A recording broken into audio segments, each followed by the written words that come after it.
Gusto saludar a los participantes. Hoy vamos a platicar acerca de los ecosistemas. Un ecosistema es una comunidad relacionada con su ambiente abiótico. Las personas, plantas, animales interactúan y se desarrollan en un ambiente específico como el agua, el aire, el suelo, conviviendo todos con armonía. Los seres vivos no se encuentran nunca aislados, sino forman parte de comunidades conformadas por grupos de diferentes clases y especies. Una especie es un grupo de plantas, de animales o de personas que tienen grandes semejanzas entre sí. Y cuando se producen o se reproducen, lo hacen entre ellos mismos. Por ejemplo, un gallo con una gallina se aparean, la gallina pone huevos, los incuba y nacen pollitos, que al crecer serán gallos o gallinas. Estas agrupaciones o especies tienen una forma de vida. Esta forma de vida, ellos viven o se desarrollan en un ambiente que se denomina biotopo. Vamos a hacer en nuestro cuaderno o en el libro, vamos a elegir una especie y explicar cómo vive y cómo se reproduce. Entonces vamos a hablar ahora de los biotopos. Los biotopos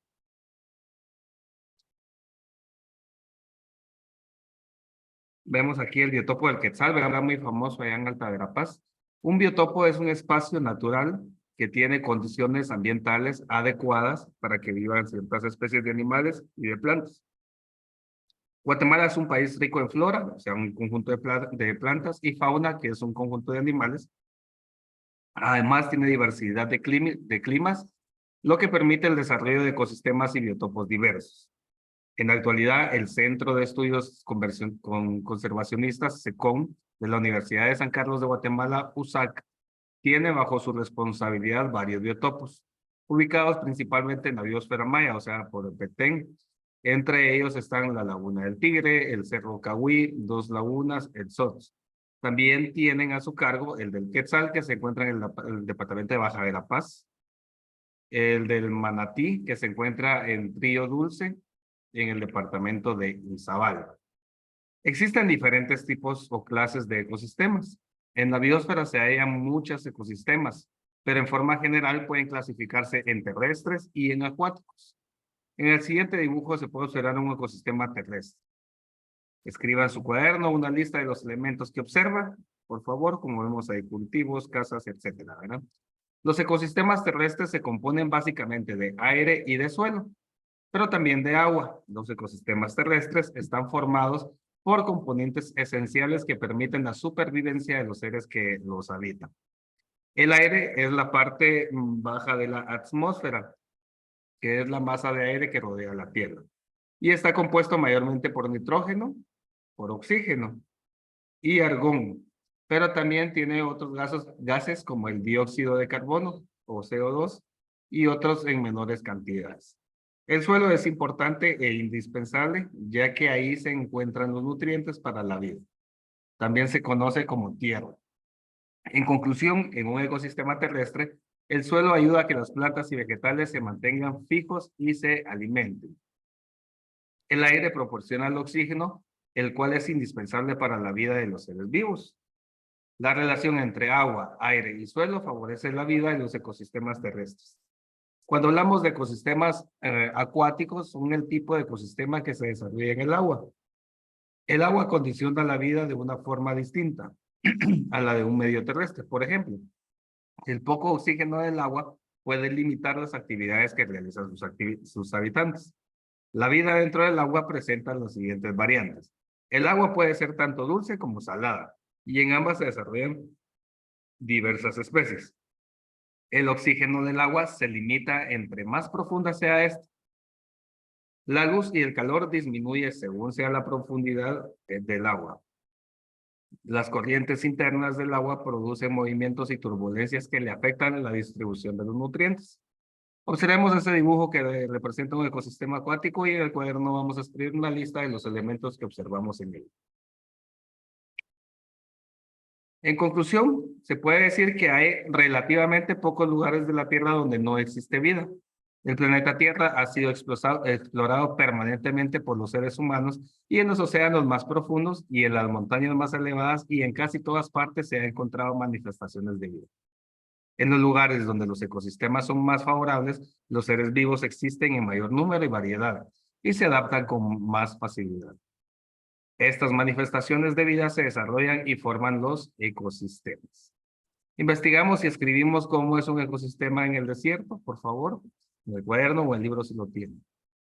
Para obtener su alimento, los animales y las plantas se relacionan entre sí a través de la cadena alimenticia.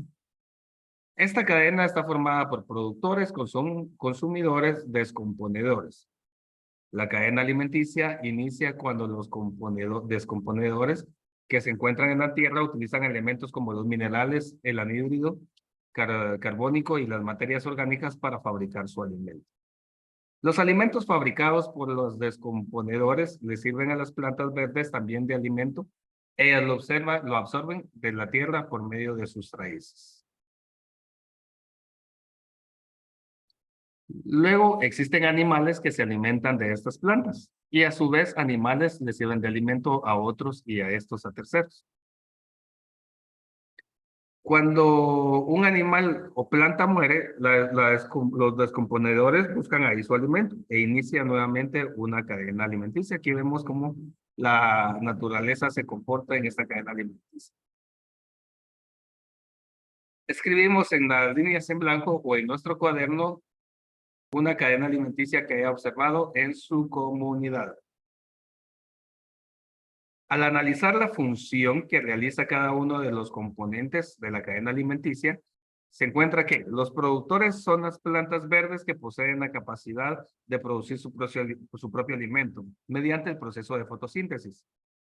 El proceso de fotosíntesis se realiza en las hojas cuando las raíces de la planta absorben de la tierra los nutrientes que son necesarios y que le ayudan a crecer. El proceso de fotosíntesis es ayudado por la luz del sol, el agua y el aire. De las plantas verdes depende el alimento para el resto de los seres vivos. La función de la fotosíntesis que realizan las plantas es fundamental para la cadena alimenticia. Quiere decir que sin plantas verdes no hay vida en la Tierra. Veamos el siguiente dibujo, cómo se produce el proceso de fotosíntesis. Tenemos el sol, que es pura energía, y el aire, que es oxígeno, que llegan hacia las plantas o a las hojas, y estas realizan a través del suelo, los nutrientes y la humedad, la fotosíntesis, ¿verdad? Los consumidores son organismos que no poseen la capacidad de fabricar su propio alimento. Para poder vivir se alimentan de otros seres. Se clasifican en herbívoros, carnívoros, omnívoros. Los herbívoros se les llama así a los que se alimentan de las plantas y de sus diferentes partes, como las raíces, los tallos, las flores, las semillas, frutos o sustancias que elaboran, como el néctar de las flores. Los carnívoros son todos aquellos que se alimentan de carne. Se clasifican en depredadores, es decir, los que cazan, en parásitos que se alimentan de otros sin matarlos, y en carroñeros que se alimentan de cadáveres y restos de otros animales. Y los omnívoros, por otro lado, son los que se alimentan tanto de otros animales como de plantas. Escriban en su cuaderno 3 ejemplos de consumidores, de herbívoros, de carnívoros y 3 de omnívoros, por favor. Los descomponedores son bacterias y hongos muy pequeños que solo se pueden ver por medio de un aparato llamado microscopio, que los aumenta de tamaño. Estas bacterias y hongos se alimentan de plantas verdes y animales muertos. Los descomponedores también se llaman transformadores o reductores. Los descomponedores participan en el proceso de fotosíntesis, ayudados por 2 elementos. El anhídrido carbónico, que resulta de la descomposición de animales, plantas y las materias orgánicas. Estos 2 elementos también los utilizan las plantas para su nutrición. La finalidad del trabajo de los descomponedores es mantener un equilibrio entre los elementos para iniciar un nuevo ciclo de vida. Es decir, que son importantes también, ¿verdad? Para comprender mejor cómo se conforma un ecosistema, imagínense que sale de paseo con un grupo de personas y en el recorrido observa y elabora un listado de todos los animales, de todas las plantas y de todo lo que usted observa en el recorrido. En este recorrido imaginario podrían encontrar 5 ecosistemas diferentes: una montaña, un cultivo, una plantación, un río, un camino y la comunidad en donde usted vive. Empecemos con el recorrido imaginario entonces. Empieza en una montaña, caminando por un sendero. En la parte baja se encuentra una planicie llena de siembras. Se acerca al dueño de la plantación y le pregunta sobre lo que tiene sembrado. sobre los animales y las plantas que lo benefician y las que dañan el cultivo. Sigue su recorrido y llega al río. Este proporciona el agua para el riego de la siembra del agricultor que previamente nosotros entrevistamos. Al acercarse encuentra varias plantas en la orilla y dentro del agua. Ve animales y a las aves que se acercan a beber, luego emprende el viaje de regreso a su casa. Lo hace por un camino donde circula ganado, personas, camiones, carros, buses y motos. Al final llega a su comunidad en donde saluda a sus vecinos, familiares y amigos. En nuestro cuaderno vamos a contestar lo siguiente, vamos a hacer lo siguiente. Elaborar una lista de los animales y plantas que encontró en su recorrido imaginario. Elaborar una lista de plantas y animales que realmente pertenezca a la comunidad donde usted vive. Encuentre que en el recorrido abarca la montaña, la plantación, cultivo, río, el camino y la comunidad. En grupo con nuestra familia o compañeros de trabajo, compara las similitudes y las diferencias encontradas en las plantas y animales del recorrido. En las líneas siguientes escriban comentarios sobre la importancia del ecosistema en nuestra ciudad. Muy bien. Con eso hemos finalizado el día de hoy. Espero les haya sido de utilidad.